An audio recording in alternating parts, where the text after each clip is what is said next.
Сәлем, мен Ырысгүл Мусина. Қазір сіздерге компанияға, өзіңіздің тобыңызға, өзіңіздің командаңызға қалай адам тіркеуге болатындығы туралы айтып өтейін.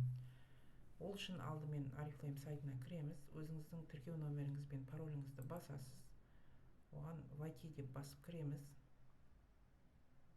Сайт ашылады. Сайт ашылған кезде біздің сайттың главная новости, телефонда да осылай көрініп тұрады, компьютерде де осылай болып көрініп тұрады. Новости, заказы, мой бизнес, обучение, избранные настройки деген мағыналардың бәрін біз қарап шығуымыз керек.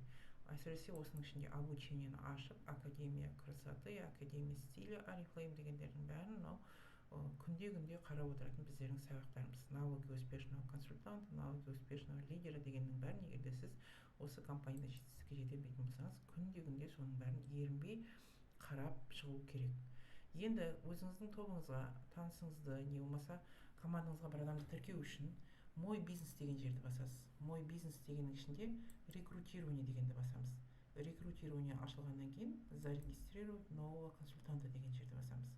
Мына жерінде басында адамның электронный адресі жазылады, одан кейін фамилия, имя, отчество, номер паспорта, дата рождения, месяц, год. Мына жерге телефон міндетті түрде жазылады, смс-сообщение баратын телефон жазылады, мына жерде индекс жазылады міндетті түрде, область, район, улица, мына жерде өзіңіз теріп жазып кетесіз.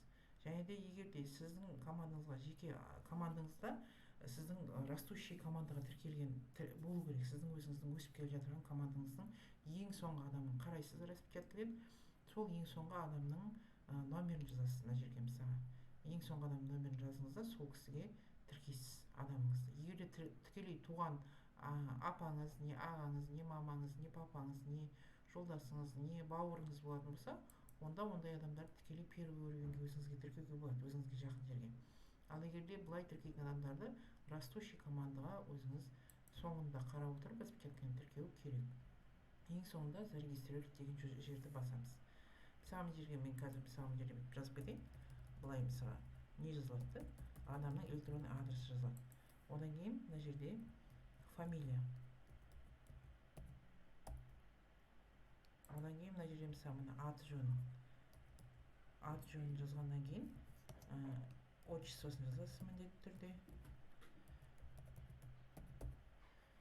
Мына жерде мысалға жазайын да, просто мына жерде адамның удостоверениесінің номері, день рождения мысалы мынандай цифра шығады. Одан кейін мына жерде айлар шығады, өзіңіз айларды теріп жазасыз. 76. Мына жерге тіркеу телефон номері жазылады, плюс міндетті түрде өзіңіз жазасыз. Ол адамның тіркелетін адамның номерін жазасыз. Мына жерде 0600 деп бастаған кезде, мына жерде бізде Атырау, еңбекшіл, Құлсары, Атырау, геолог, Құрманғазы, Тасқала, Атырау деген сөздер шығып тұрады. Мысалы, соны өзіңізге қалаған жеріңізді жазасыз. Мысалы, мына жерде улица, мысалы, мына жерде жазасыз. Улица деп жазылып тұр, мына А. Кунанбаева, например. Кунанбаева 26-4 деп адресіңізді жазасыз. Одан кейін егерде сіздің командаңыздағы, растущий командаңыздағы ең соңғы адамның номерін жазсаңыз, сол адамның мына жерде былай кеткен кезде аты жөні шығады.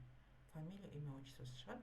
Содан кейін аласыз да, сол жерге мынау зарегистрировать деген жерді басасыз. Зарегистрировать деген жерді басқан кезде экранға төртбұрышты болып шығады.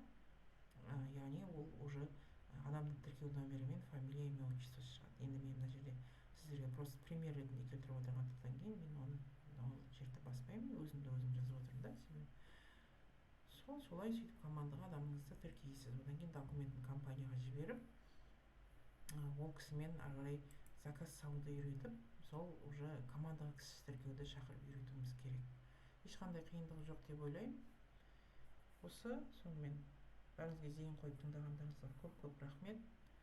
Сау болыңыздар.